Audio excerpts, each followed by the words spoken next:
Ashama harka fuunee daawwattootaa fi hordoftoota keenya akkam nagaa keessanii nageenya koo kan jaalalaaf kabajaa bakka jirtanii sanaan qabu odeeffannoo ariifachiisaa isiniif qabu. Egaan daawwattoota hordoftoota keenya dhimma baay'ee yaaddessaa keessaayyuu dhimma obbo Jawaar Mohaammed yookaan hayyuu keenya gabeessa haala nageenyummaa isaa yaaddoo guddaa uumuu odeeffannoo tokko tokko fudhannee jirra. Kana qofaa miti odeeffannoolee biraa rakkoo mootummaan biyyattii keessatti yeroo ammaa kana filannoo dabarfannee jirra jechuudhaan dararaa fi hidhaa cimaa eegaluu isaatu dhagahama. Mootummaan kun dhiyeenya maaltu isa jijjiire? Maaltu bifa hidhaa fi doorsisa duraanii amma dura taa'ame sanitti isa deebise kan jedhu gaaffii uummata maraati. Isaaf hanga tokko waan odeeffanne qabna amma xumuratti nu waliin turaan affeerraa gooti. Egaan daawwattoota hordoftoota keenya dhimmi Jawaar Mohaammed maaliif yaaddessaa ta'e jettanii na gaafachuun keessa hin oolu. Akkuma ganamaa fi har'a isinii gabaasee turetti eegdota Jawaar dabalatee namoonni Jawaaritti siqan fakkeenyaaf mucaa Wabii jedhamu Wabii Burqaa jedhamu kan Jawaariin wajjin suuraa ka'e guyyaa irreechaa akkasuma qeerroo gumaa Arafaatii fi eegdota Jawaar nama 5 fi kanneen biraa wajjin walumaa gala nama 12 hidhuun ni yaadatama. Kana jechuun Jawaar Mohaammed irraa eegdota hidhuu jechuun Jawaariif yaaddoon akkamii akka jiraatu hundi keenya tilmaamuun nu dhibu jechuudha. Namni kun nama kara deemaa tokko miti. Kaleessa artist Haacaaluu Hundeessaa sababni inni lubbuu isaatti dhabeef hundi keessan ni beektan. Osoo badii tokko hin qabaatin sababa gaardii dhabuutiin kophaa deemuutiin lubbuu isaa dhabee hanga har'aatti bo'aa jira. So Jawaar Mohaammed eegdonni isaa kun qabamuun dhiibbaa akkamii irratti qaba jechuun kanaaf deebii nama hin barbaachisu hundi keenyaan beeknaa jechuudha. Mootummaan shira kana maaliif yaade? Ilhamma gaaffii guddaan shirrummaan kun uummanni kun waan balleessin hiriirri wayii yookaan rakkoo wayii yookaan arrabni wayii turre maaf eegdota isaati irraa eegan kan jedhu yaaddoo guddaadha. Fakkeenyaaf obbo Baqqalaa Garbaa yeroo ammaa kana Ameerikaa jira. Jawaar biyya jira malee Ameerikaa jira inni jechuudha. Yaaddoon nageenyaa guddaan ammas akkuma itti fufetti jira jechuudha. Haala nageenyummaa qofa osoo hin taane mootummaan kun xiyyeeffannoo isaa ummata Amaaratiin amma dura walitti bu'ee waan jiruuf ummata Amaaraa san ammas gammachiisuudhaaf roorrisaa jira. Amma dhiyoo tana akkuma isin argitan namicha jabaa tokko kan Amaarri isarratti duula cimaa geggeessinaan xiyyeeffannoo gara Oromootti deebisee jira araarfachuuf jechuudha. Yeroo hedduu mootummaan biyyattii ummata Amaaraa kana gammachiisuudhaaf aarsan inni ummata Oromoo kafalchiisu guddaadha akkuma isin beektanitti. Kanaaf hidhaan ajjeecha fi argitee roorroo cimatu deemamaa jira jechuudha.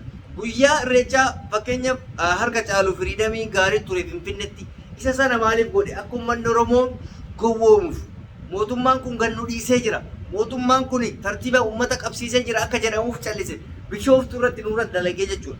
Gaafa Finfinnee gadhiisee Bishooftuu irratti roorroo cimaa baajjii qabadhaa seena mee jedhana. Namni irreecha deemuudhaaf akkamitti waraqaa baajii gandarraa fidatee dhufe? Keessayyuu warri naannoo eessaa fida? Warri magaalota Amaaraa koo miti achii kennamaaf waajjira. Warri baadiyyaarraa dhufu warri iddoo adda addaatirraa dhufu baajjiin namoota hunda waliin ga'u eessaa fida? Mootummaan kun rakkoo guddaa godhatee jira. Rakkoo siyaasaatti miti jedhana. Rakkoon siyaasaa amma duras turee jira hin beeka.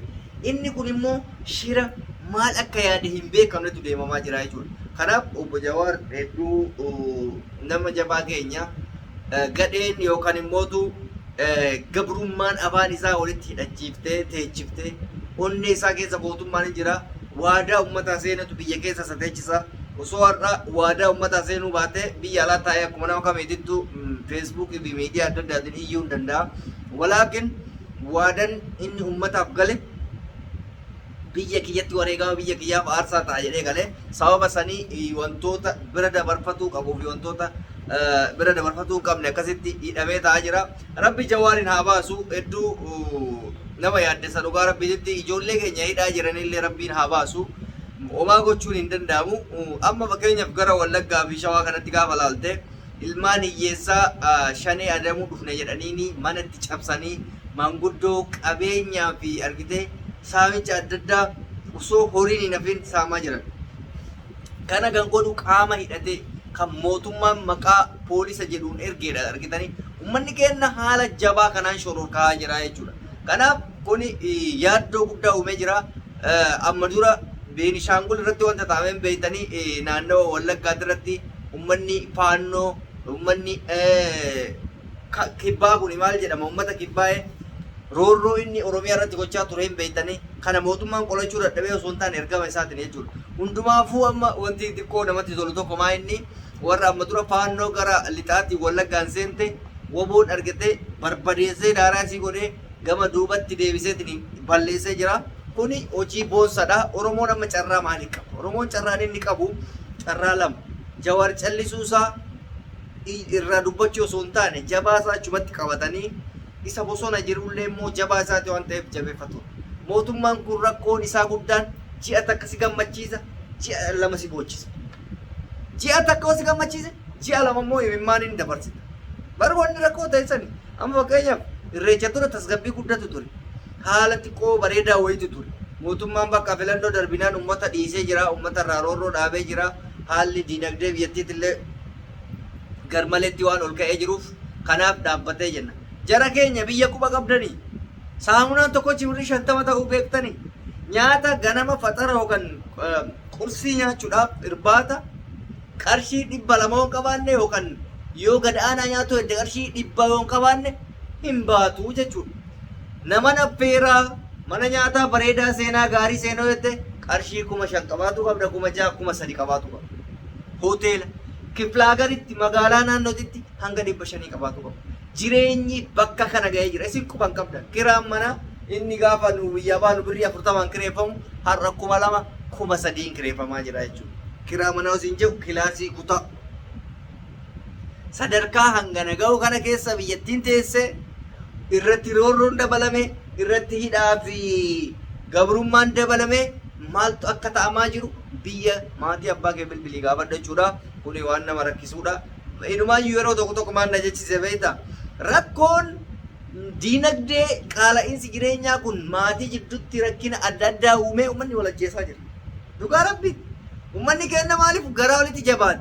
Abdiitu duuba hin jirre amma yoo jiraadhe illee oduu illee ani nama sani jedhee hin da'u miidhatuuf darbatuudhaaf jechuudha. Wanjalli gurguddaan kan hojjetamaa jiru namni abdii kuteeti waan manaa nyaatu waan hin qabneef deemee mootummaan achitti naa qala godhee deemaa jira. So haalli biyya keessa jiru dhugaa rabbiitti hedduu yaaddessaadha. Namoonni biyya alaa jirtan galuu caalaa hojiidhaaf xiyyeeffannoo yoo keessan akka obbolummaatti akka gorsaatitti isiniif kaa'uu barbaada.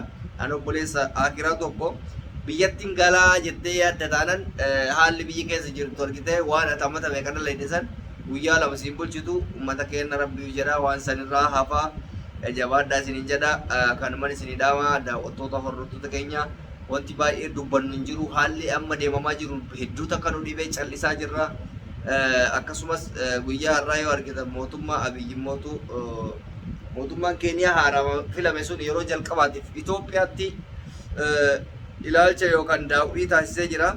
Kun akkuma odeeffannootti simbiraan ga'uudhaaf malee dhimmi irraa dubbadhu hin jiru. Ulfaadhaa galatoomaa fayyaanaa ta'a ani si waliin kan jiru reedii Adam Chuubii chaanaala keenya fi warra taatan subscribe gochuun maatii keenya dabalamaa ulfaadhaa galatoomaa isin jaalladhaa isin kabajaa nagaatti.